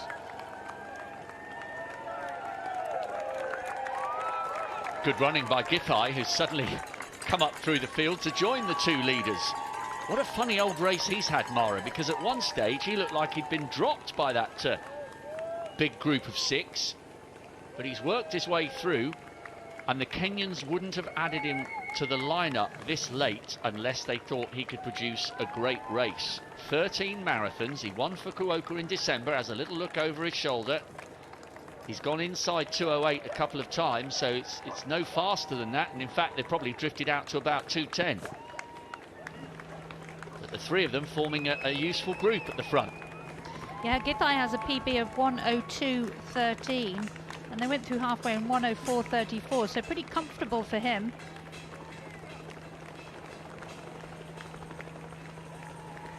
It's been a while since a Kenyan has won this title, and Githae's gone to the front. John Kelly was victorious in 2010 in those brutal conditions of Delhi, and before that, the legendary Douglas Wakihuri. He won in 1990 when Steve Monaghetti was second. Di Castello was 13th in his bid to go for a hat-trick of titles, having won it in 82 and 86. So 2 groups of 3 at 27k. If you're tuning in for the women, they were due off at 10:30, but that's been delayed by about a quarter of an hour. Don't worry, we will see almost all of that race unfold in its glory. Huge numbers of people have made their way to the finish here in Victoria Square, and they'll be getting pumped up as the lead men head their way in towards the finish, but that won't be for a little while just yet. Plenty of running and plenty of drama left in this race as we watch Liam Adams just on the right of picture, running with Jonathan Kipleting, who sometimes runs with Korir on his bib. They're on the right of picture with the other Tanzanian, Hamii Misai. 2 groups of 3. You can see the chasers, as they are now the chasers, in the background with Kiplangat, Githae and Simbu at the front. And how about that, Mara? I just noticed a little motion from Kiplangat in the middle. It's just beckoning Simbu on, say, right, come on. And he's looked around at him. Come on, you do some of the work. Yeah. Dare we say that possibly the medalists could come from this 3? I never want to say that too early, but they've got a gap of You just have. Yamauchi putting it all out there. You know, everything can go horribly wrong in the final stages of a marathon, so it ain't over till it's over. And Kiplangat just taking a little glance over his shoulder. I'm wondering if he's thinking we've got the medals sewn up here, but Korir there looking pretty comfortable, I would say. And Liam Adams, still lots of fight left in him. He's doing just the right thing, just hanging in there with the rest of these athletes, not letting himself get dropped. Misai, the oldest in the field, he's in danger of getting dropped. And in fact, that was a great angle from which to view the athletes going through that drink station. Adams did not stop for a drink, and as a result of that, he's been able to close this gap, and having expected or feared for the brave front running he produced for the first hour and 18 minutes or so, having feared he was going to get dropped, Adams is somehow pulling himself back towards, although he's not completely reattached just yet, he's bridged that gap as they go up this really steep incline. Yeah, Adams now really working hard to stay with the Africans. Kiplangat there hanging on to his bottle for quite a while after that last drink station. They are allowed to do that. So Kiplangat taking a good look around, seeing who's there. Was that a little smile I saw from Githae?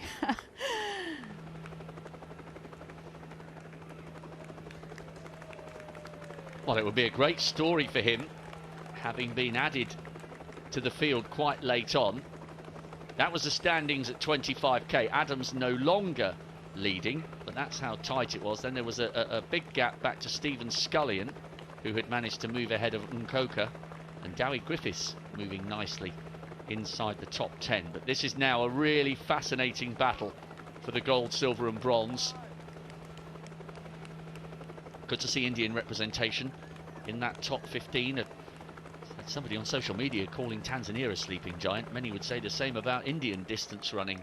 Their growing appetite for half marathons, 10Ks and the full 26.2. Now then, Rob, Liam Adams looks like he's rejoined that trio.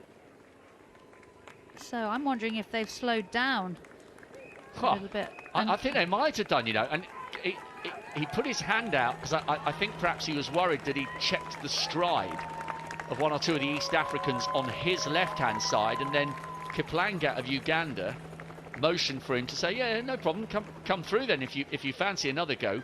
Misai has managed to reattach himself, and remember, he's never run inside 2:17, so he could be on course for a 6+ bits. a 6-minute, maybe even a 7-minute PB. He's just at the back, and all of a sudden we've got 6 back together, where we did have 2 separate groups of 3. They must have slowed. I think they must have slowed down, yes, because we're back with 6 in that lead group now, and this is a real bonus for Liam Adams, having done all the hard work in the early stages of the race. He can now have a little bit of a breather. Of course, in this stage of the race, if you go through a bad patch, it doesn't necessarily mean your race is over. You know, you can recover if you get to another drink station, get a bit more energy on board. You can recover and get your mojo back. But this is really the toughest part of the race. You know, you're well past halfway, but you're still a long way from the finish. And some of the Toshiko Seko, one of the marathon greats, says 20 miles is the warm-up, and then the race really gets underway. Yeah, but I haven't got anywhere near the level of experience of running marathons that you have. It's certainly not at your pace. But when people ask me about training for a marathon, you know, sort of club runners and fun runners who just want to get round, I say to them sometimes, it's very easy to get your pacing wrong, and in terms of how your body feels, 20 miles is pretty much halfway. That's how much the last 6 can take out of your legs, especially with inclines like this. Great work by the camera crew here, just giving us an indication and a reiteration of just how steep these little rises are, and they will be hurting up these hills. Yeah, at this stage in the race, the last thing you need is an incline. And we saw in the wheelchair race how tough those small hills and undulations were. So the athletes really now working up to the crest of this hill. Great to see the local residents trying to keep up. We mentioned a moment ago they're going at sort of 15:50 odd for 5k. For those of you who are keen park runners watching at home. Oh, look at the damage Kiplagat and Simbu have been able to do here. All of a sudden, we were back together with 6, and Adams was poking his nose out at the front, and Kiplagat was saying, well, come on then, if you fancy it, have a go. Kiplagat looks over his shoulder, and he's only got Simbu for company here. The 2 Kenyans are pretty much, it's hard to tell from that angle, but they're pretty much side by side in 3rd and 4th. There they are. Githae and Korir, and there's another little gap back to Adams, and at last it looks as though the second of the Tanzanians, Misai, just behind the Australian, has been dropped by the pace. So we've got the 2 leaders on the right of picture, the 2 Kenyans in the middle, and Adams now finds himself in 5th place, just on the left of your picture, as Kiplagat glances over his shoulder just to see what damage his injection of pace has done, and it's been considerable, because he's burnt off everyone apart from Alphonce, Felix, Simbu.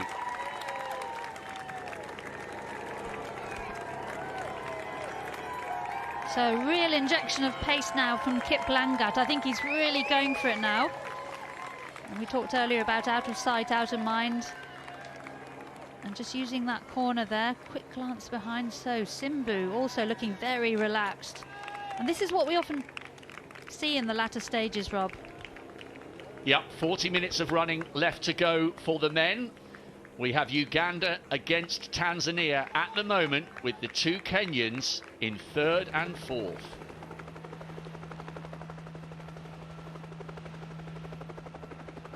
A great festival of marathon running continues as the women's race is about to get underway.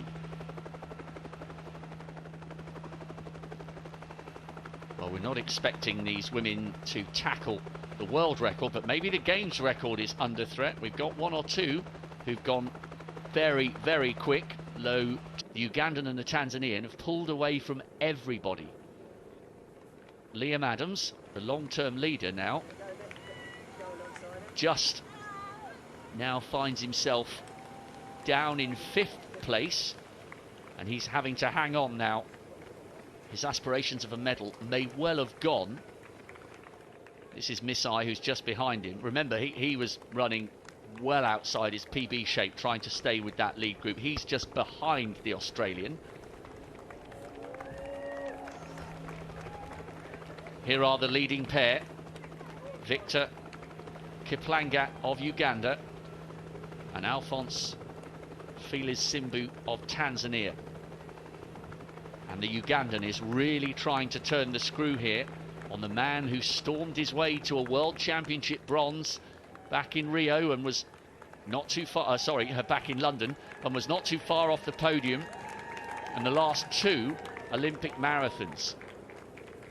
5th and 7th in Rio and Tokyo respectively, and he's tracking the Ugandan as he tracked Adams all the way through. He really wants this. He certainly does, Rob. And the bronze medal from 2017. We've said he's a great championship performer, but he's never been on the Commonwealth Games podium, Simbu. So Kiplangat now piling on the pressure. They had a lead through 30k of some 17 seconds or so on third placed Githae of Kenya, running with Korir. Meanwhile, Liam Adams back in 5th, some 20 seconds behind at 30k. So these two now, Simbu looking very relaxed. And you can see from the trees in the background, almost no wind today, so really good conditions for racing. Huge numbers of people gathered here at the finish, by the way, in Victoria Square. Delighted to have their company, delighted to have your company. We've had messages from people watching live, Plettenberg Bay in South Africa, Wellington in New Zealand, all over Australia, cheering for Adams, and of course, around Nairobi in Kenya.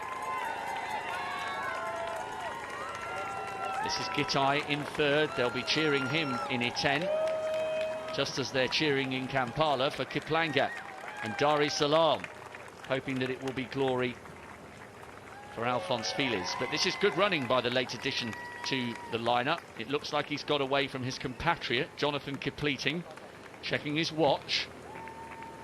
Now, how big's the gap back to 4th? Well, there is Korir. Jonathan Kipleting Korir. He's in 4th with Adams tracking him in 5th, and Misai just in the back of shot in 6th place.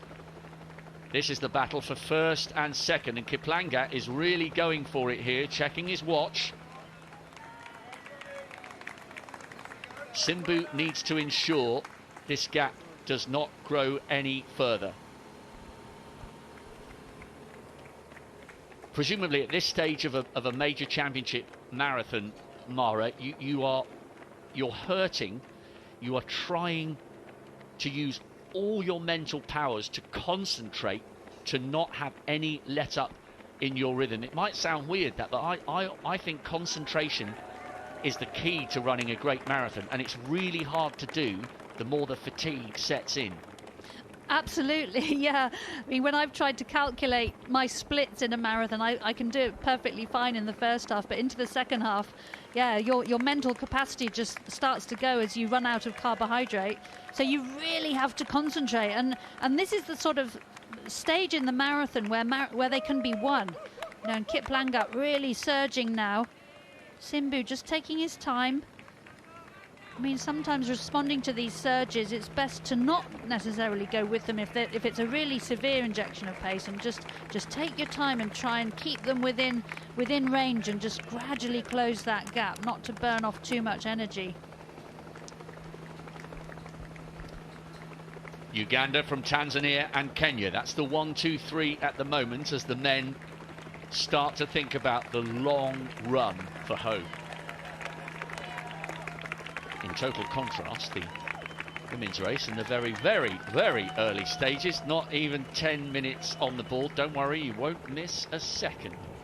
Sinead Diver does quite often like to go to the front. Started off as a basketball player. 12 marathons. She's won Melbourne back in 2018. A couple of second place finishes. Good running in London, 7th in 2019, 8th when we had that rather kind of strange COVID year where we had an entire day of marathon running, all the races on the closed loop in the centre of the city. The London Marathon organisers did such a good job to ensure we had any race at all that year, but it's Diver who leads. Stenson in 2nd place, the double bronze medalist from Glasgow and the Gold Coast, and Eloise Wellings in third. So the three Australians all in a line, but everybody you would expect to feature in that group is just settling into their early race rhythm. Rob, you mentioned earlier Jessica Stenson is aiming to become the first woman to win 3 medals in the Commonwealth Games Marathon. Amazingly, the multiple medalists to date are all Australians. So the multiple gold medalists are Karen McCann, 2002 to 2000 and 2006, Lisa Martin from 86 and 90, then Jessica herself, the last 2 Commonwealth Games bronzes, Lisa Waitman and Lisa Martin as well. So Australia have been very successful in this event. I think there's only one Commonwealth Games in recent years, well, since the women's marathon started, when Australia have not been on the podium. That was in '94. Good work for the Australians early on in their race, and fabulous work by the Ugandan. Again, I'm just double checking. I'm sure you can back me up on this. I'm 99.9% certain, Mara, no Ugandans ever won this title. We've had the likes of Scotland, Canada, South Africa. Shayanga of Tanzania won in '78 with his compatriots Nali taking the title in '02 and '06. John Kelly won in 2010 for Kenya, and Mike Shelley's won the last 2 for the Australians. Now, the men are coming towards the end of their second circuit of 18k, and we should see the women on the left-hand side. And they just went past, just embarking on the beginning of their first of 2 circuits. I'll lay one in a minute, the red arrows will go past. So Kiplagat leading then. Now, Alphonce, Felix, Simbu just needs to hang on a little bit. The elastic band is very definitely stretching, and the Ugandan looks the most comfortable all of a sudden. 2:05.09, that PB. 4th in the Hamburg Marathon, and he ran 60 minutes plus a few seconds in the Ghent half marathon. That's the view from the perspective of the potential silver medalist, the Tanzanian World Championship bronze medalist. Now finds himself with 8k to go, but a pretty big deficit here to try and haul back on the Ugandan. The Ugandans will be hoping for rich success with Joshua Chet.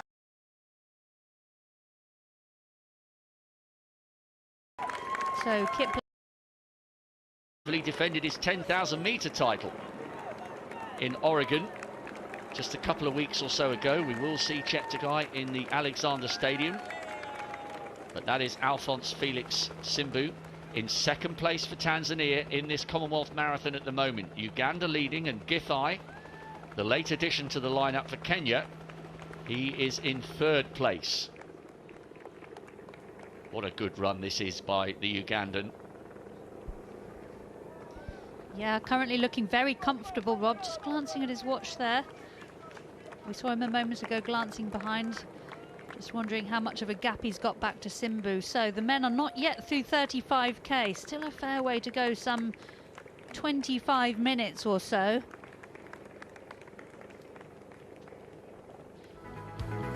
Here's a quick clarification of the last 6k as they head their way in round Centenary Square, Arena Birmingham. That's where the gymnastics is taking place, up to the jewellery quarter where 40% of the UK jewellery is produced, and then in for the glory and the relief of the finish line at a packed Victoria Square. That's where our commentary position is, and I can absolutely assure you it is packed here. A hero's reception awaits the winner. Well, there's one of our late, well, the late edition, Michael Githae, in third place at the moment. The Kenyans always know what they're doing when it comes to distance running. Mari Yamauchi came and sat down beside me this morning at 5:30 and said, "Who's Michael Githae? He's a late addition." I said, "I don't know, let's look him up." And I said, it wouldn't surprise me if he ends up featuring. So he is a man who's done most of his running over in Japan, as we've already clarified. Just a reminder, if you join us, pretty consistent around about the sort of 2:08 mark. His compatriot, the very fast Jonathan Kipleting Korir, is just in the distance there. He's in 4th place with Liam Adams just behind him. Really hoping that Adams can break that PB of 2:10.48, the early leader. But we're watching Githae, who's in 3rd. Simbu is just up ahead in 2nd for Tanzania, with Victor Kiplangat hoping to become the first Ugandan man to take this title. I should, of course, have known everything about Githae, Rob, because he's the current champion of the Fukuoka Marathon from December last year. Fukuoka, of course, was the unofficial World Championships for men before the actual World Championships got going back in the early 80s. And always attracts a world-class field, so Githae very much deserves his place on the team, even though it was a bit last minute. Personal best of 2:07.51 for him, so currently in 3rd place. But there is the leader, Victor Kiplangat of Uganda. 2:05.09 personal best for him, so he's running somewhat outside that, but looking very comfortable at the moment. He's a world mountain running champion back in 2017, so the hills here, I imagine, will have been no great problem for him. And trains with the mighty Cheptegei. So there is Githae, currently in 3rd place. Just takes a little glance behind him. Through 30k, he had a gap back to, well, he was running with Korir at 30k. So as soon as we get them through 35k, so Kiplangat now through 35k in 1:47.09, some 18 seconds or so ahead of Simbu. 1:47 then at 35. Yep, around about inside 2:10ish. As we watch Githae in 3rd place. Simbu in 2nd, Githae now over a minute adrift. What a great story this would be for Ugandan distance running. Stephen Kipleting, of course, won the London Olympic title in 2012 and in Moscow in the searing heat the following year. So Ugandan men have won the World Marathon title, the Olympic Marathon title, but never the Commonwealth crown. Is that void in their decorated history about to be filled by Victor Kiplangat of Uganda? He's given himself a brilliant platform here. Adams is in 5th, but we're watching the leader, Victor Kiplangat, who's managed to get himself 20 seconds or so on Alphonce Felix Simbu of Tanzania, who's got one hand on a silver to upgrade his World Championship bronze. Big group still together with the elite women's race. Looks like, is that Sinead Diver still out front? They were 1, 2, 3 all in a row, and Diver quite happy to set the early rhythm. Do you know what, Mara? I think Diver really wants this. I mean, you know, it's incredible that she made the top 10 of the Olympics at the age of 44 and now 45. She will be recognising that she can't stay at this level for too much longer, and maybe this is her best chance to get herself a major championship medal, and she's put all her eggs in this Commonwealth basket. She certainly has, yes. Passed up the opportunity of racing in the World Championships to run this Commonwealth Games. And as you say, 45 years old now, so in another 4 years, at age 49, that might be a bit of a push. So, yeah, I think she's definitely up there, certainly for the podium and possibly to win outright. Well, a long way left to go for this group. Really hope you've been enjoying these races. If you've been with us all the way through, superb. You've done the viewing marathon. Loads of people watching all around the world. Still, these messages are coming through from Nairobi in Kenya, from Iten in Kenya, from Auckland in New Zealand. And of course, the Ugandans getting very excited, not just in Kampala, but in Jinja as well, on the banks of the River Nile. Mara has clarified that the Australian women have got a wonderful history when it comes to the Commonwealth Marathon, and they may well do so again here with 3 in contention in that big group.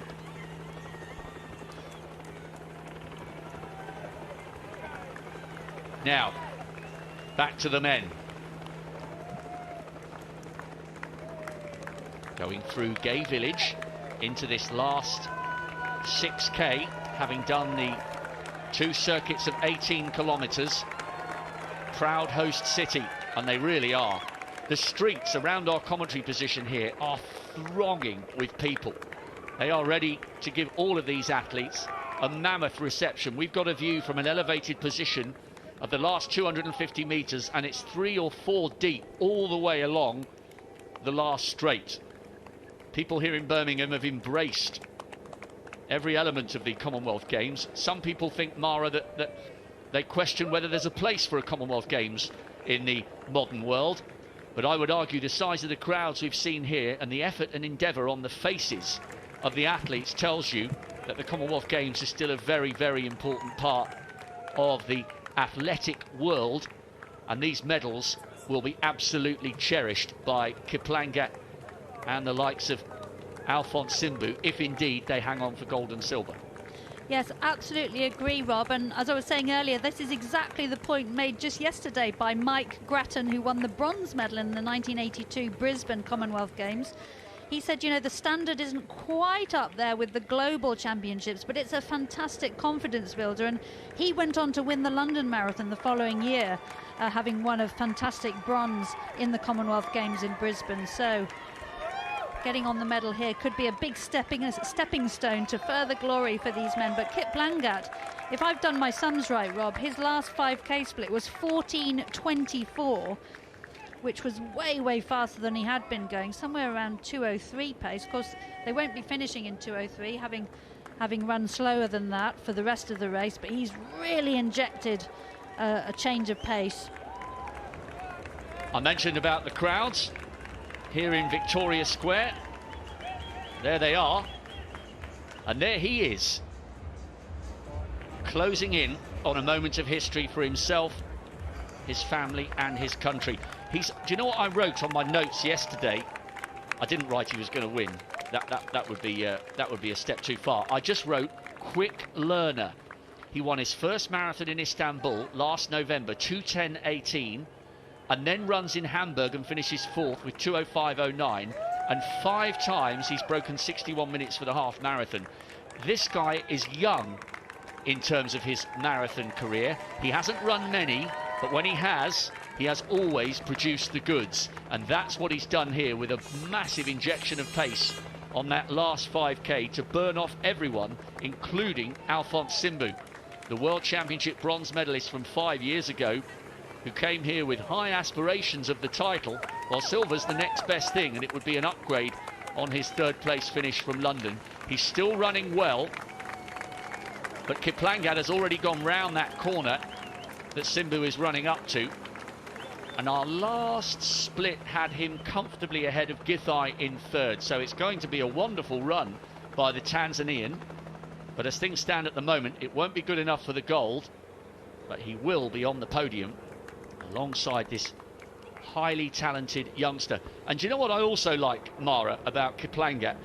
You know, in the old days, when marathon runners came to the fore, the traditional kind of accepted route, as it were, you ran, you earned your money at 5K on the road, on the track, and then 10K on the track, and then you graduated to marathons.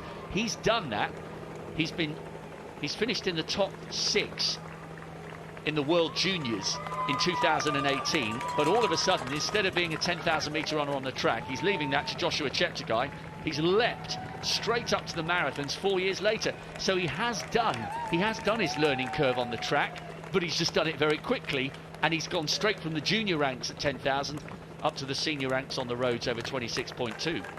Yeah, and he's still only 22 years old. I really like seeing marathon runners, youngsters taking on the marathon early in their careers. And there we see him going around one of those U-turns, negotiating it fairly safely. Does look like he's struggling a little now, heavy legs, but he's got a massive gap. And the younger you start the marathon, as long as you manage to stay injury-free, the better you can be at it, because it takes years of hard training to be world-class. And, you can only race the marathon 2 or 3 times a year, so you need to allow for having bad days.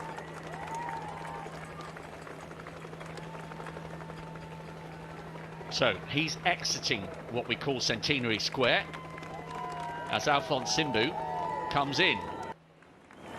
Loping stride that's going to bring him home to the delight of everybody in Dar es Salaam with a Commonwealth silver, you would think. Barring an injury or a sudden attack of cramp, Kiplangat looks like he has got the gold, and this moment of history for Uganda sewn up. And last time we got a visual check, Michael Githae of Kenya was in third. I think he still is. Well, that stride is definitely shortening, and he's hurting. No wonder, though. This has been I think those hills are deceptively tough, aren't they? When I initially looked at the course before we came here to Birmingham, I thought, oh, that's quite a nice, forgiving course. But having seen those hills, having seen the elite wheelchair athletes and the elite men get to grips with those inclines, I think this is a pretty tough circuit. Yeah, I agree, Rob. When I ran New York, you come into Central Park in the last few miles, and goodness me, those hills hurt. They're not even exactly hills, they're really just undulations. But at this stage in the marathon, any uphill is just so painful. But these men now, they've got big gaps on each other. They really just need to keep the tempo going. So Kiplangat, the leader now through 40k.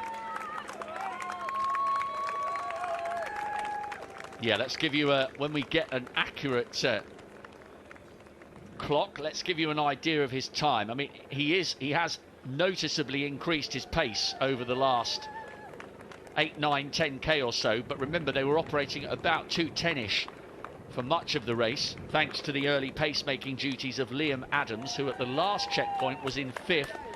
His PB, by the way, is 2:10.48. We would love to see the Australian runner PB having grabbed the early initiative by the scruff of the neck, but we're watching the Ugandan Victor Kiplangat close in on a fabulous victory. So a second place Simbu looks ahead of him. He cannot see the leader, but Simbu is looking pretty comfortable at the moment. He might get a glimpse of the Ugandan on the other side of the road, possibly. This is just a mere hint as to the level of spectators who've crowded around the finish. This is absolutely brilliant. I mean, there were nowhere near this many on the Gold Coast at the finish line, because again, my commentary position was about 50 meters away from the finish. It was good, but there weren't as many as there are here this morning. So Victor Kiplangat going round that hairpin. 3 kilometers to go. 2 miles. 2 miles separates Victor Kiplangat and a piece of sporting history for a proud nation. And I hope Stephen Kipleting is watching somewhere, the world and Olympic champion 2012 and 2013. There, the two sort of cross. I'm not sure they can see each other with the foliage that's hiding Kiplangat from view. But Simbu now, I guess, Mara, he's fully focused. He probably knows deep down that barring seeing his rival on the ground with an attack of cramp that no one would want to see, he knows that the gold is gone. So his job now is to fully focus on ensuring he stays ahead of Githae here, who's in the bronze medal position, and that he takes the silver for Tanzania. Yeah, and Githae there taking a glance behindward and then has a big grin on his face. I think he knows bronze is secured. But of course, as we saw in the wheelchair race earlier, it ain't over till it's over. These men just have to keep it together. It's all about damage limitation at this point. And he's sticking very closely to the blue line there, just checking his watch, seeing how many more minutes of running to go. I said the leader was through 40k. He wasn't quite there, but as soon as we have that official split, we'll bring it to you. And the Ugandan in the lead. Of course, last time, silver medal, Solomon Mutai from Uganda won the silver medal on the Gold Coast. I give the guy on the right about 50 meters. Just a reminder that these men run at somewhere just around 3 minutes per kilometre or a bit outside. So good on you if you can keep up with them at that speed. And quite rightly, Victor Kiplangat ignoring those trying to run alongside.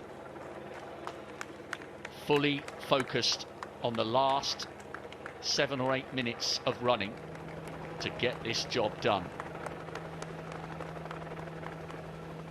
This has been a perfectly timed drive towards the line. He'll have the information. He knows he's a long way clear. So Kiplangat's on his way. He can taste glory.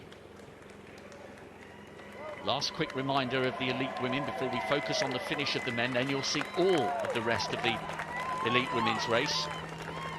All of them were running together in a very tight group, and then they spread out a little bit just to get to that drink station, but that can be a little bit deceptive. One or two like to get off the front, and good to see Johannes there sharing a drink. Johannes probably joint favourite for this one, four-time Olympian for Namibia. Sinead Driver's still there. Nanette Chebet, Eloise Wellings. So many times the Australian has finished just off the podium in the Com Games with the 5 and the 10,000 metres. It'd be great from a neutral's point of view to see her in the shake-up for a bronze. But Johannes is the defending champion, and that's a very, very talented big group running together with around about half an hour. Stenson's still in there as well. I wasn't sure whether the third Australian was in that group, but she is. She's bidding for history, hoping to become the first woman to win 3 medals after her 2 bronze finishes in 14 and 18. One of the athletes just in the background there actually coming to a stop to get their drink. It's Matanga who was setting the pace there. Paulina Matanga, who set a half marathon PB of 69 minutes back in March. So all the main protagonists are right there in the elite women's race. We will give that our undivided attention once we've wrapped up the 1, 2, 3 for the men. And what a fabulous, fabulous performance this is turning out to be for Kiplangat, Mara.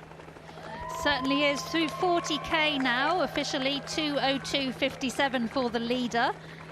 I made that split 15:48, so he has slowed, but he can certainly afford to because he has a huge lead on the second placed athlete Simbu from Tanzania, and there he is. So Simbu just trying to keep it together in these final stages. Just a few more minutes to go, and they're running through the jewellery quarter now, where the medals for these Commonwealth Games were designed and made. And just listen to the reception Simbu's getting here as he ekes out the last few kilometres that separate him from a Commonwealth silver. So 1:30 there, the gap between gold and silver. I just saw a Finnish flag in the background there. Fans of distance running. Some great performances from them in the Olympic arena. Mine cast back to Lassie Viren with his double-double in 1972 and 1976. So all sorts of nations taking joy and excitement from these races, not just those who are eligible to compete. No, this is brilliant from Kiplangat. It really is. I mean, he's taken a huge amount out of Simbu in the last sort of 5 or 6k. He's upped the tempo, he's turned the screw, and absolutely nobody could live with him. Yeah, that split from 30 to 35k, Rob, that's where he really did the damage. Got a gap on Simbu and he's piled on the pressure. He has slowed since, but when you've got this bigger gap, and there we see the gap to Githae in 3rd place, another minute or so behind the silver medal. So into the very final few minutes, and Kiplangat looking pretty comfortable. Oh, he's closing in on a huge moment for Uganda. Have you been to Uganda? I haven't, no, but I know that, you know, distance running is really big there. Of course, they had the Olympic champion Kipleting back in 2012. Ugandans have been on the medal podium at these Commonwealth Games men's marathons a number of times. They have, but they've never tasted gold. It's a brilliant country if ever you get the chance to visit. A fantastic place to go for a run. Incredible scenery, very friendly people. I've always had a good time. One of my favourite countries in the world, Uganda. And they will be so excited over this potential gold here for Victor Kiplangat, becoming a powerhouse in their own right in the battle for East African dominance.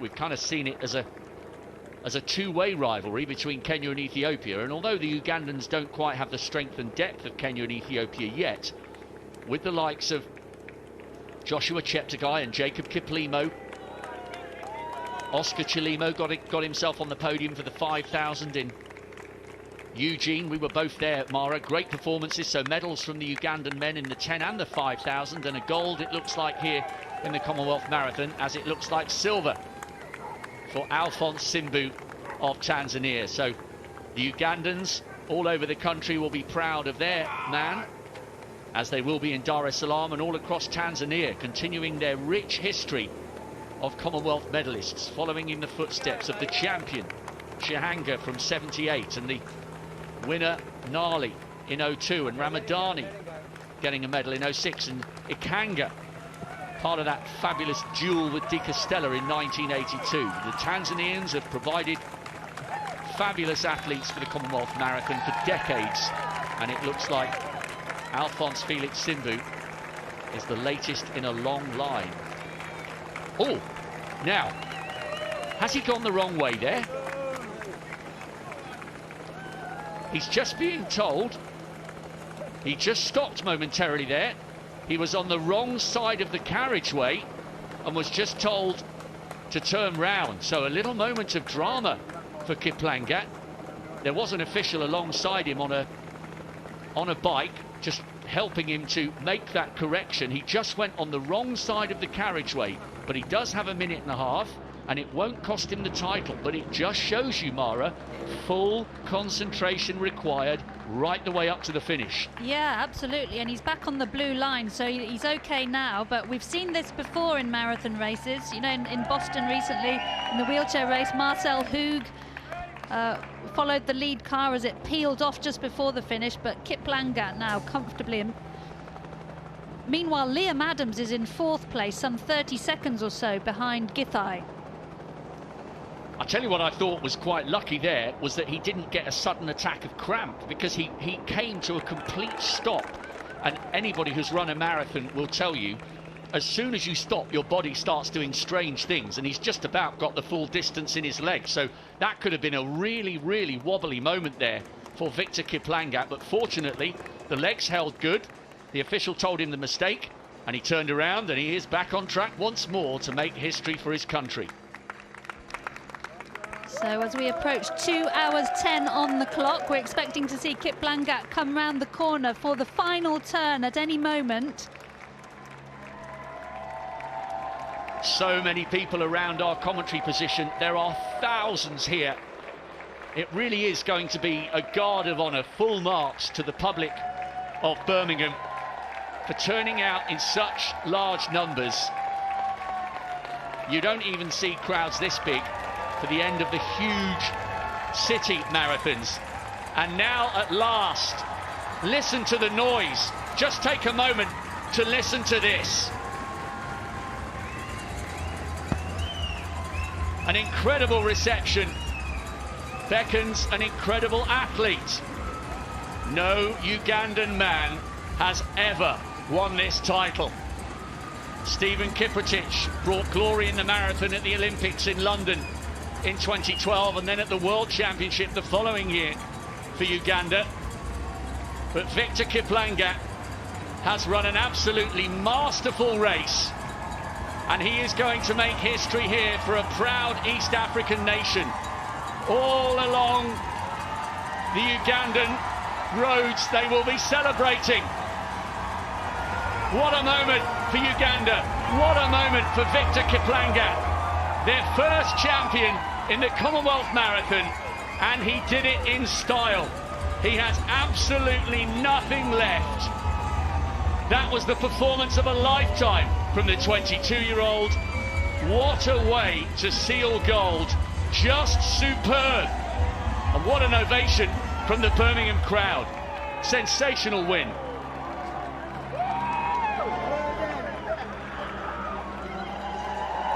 And there's the image that will be on the front page of all the newspapers across Uganda tomorrow. Victor Kiplangat is the Commonwealth champion.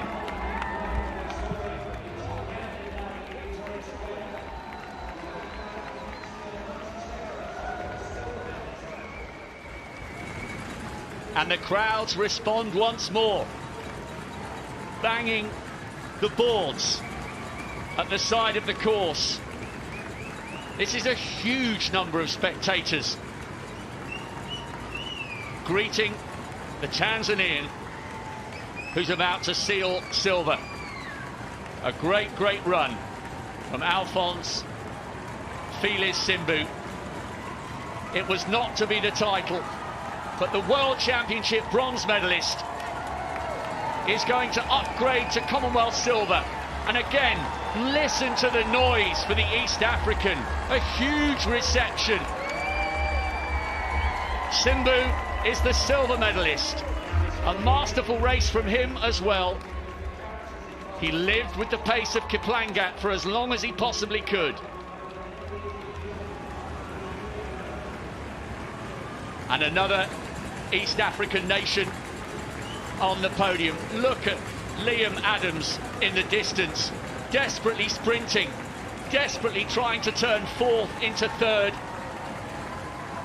But the late addition to the lineup, Michael Githae, is going to hang on to the bronze.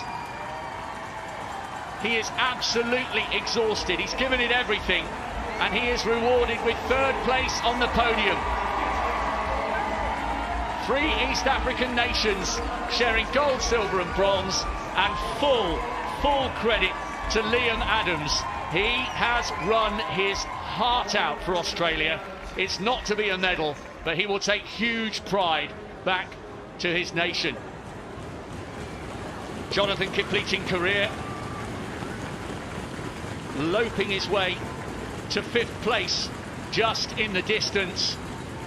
Honestly, I can't remember support like this at the end of a marathon for many years.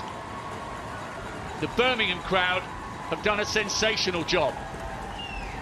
And it's Jonathan Kipleting Korir who rounds off our top 5. The time is irrelevant, it's just outside 2:14. This is about heart, this is about gold, silver and bronze and places. It's not about the times. That was a brilliant race and a fabulous top 5. That was an absolute treat for all of us to watch and for everyone in the crowd to see. Yeah, brilliant finish there, Rob, and Liam Adams almost got onto the medal podium after leading for such a long way. But many congratulations to Kiplangat, the 22-year-old. And he could afford to have a little celebration as he approached the finish line. He made a massive improvement to 2:05 earlier this year. Just take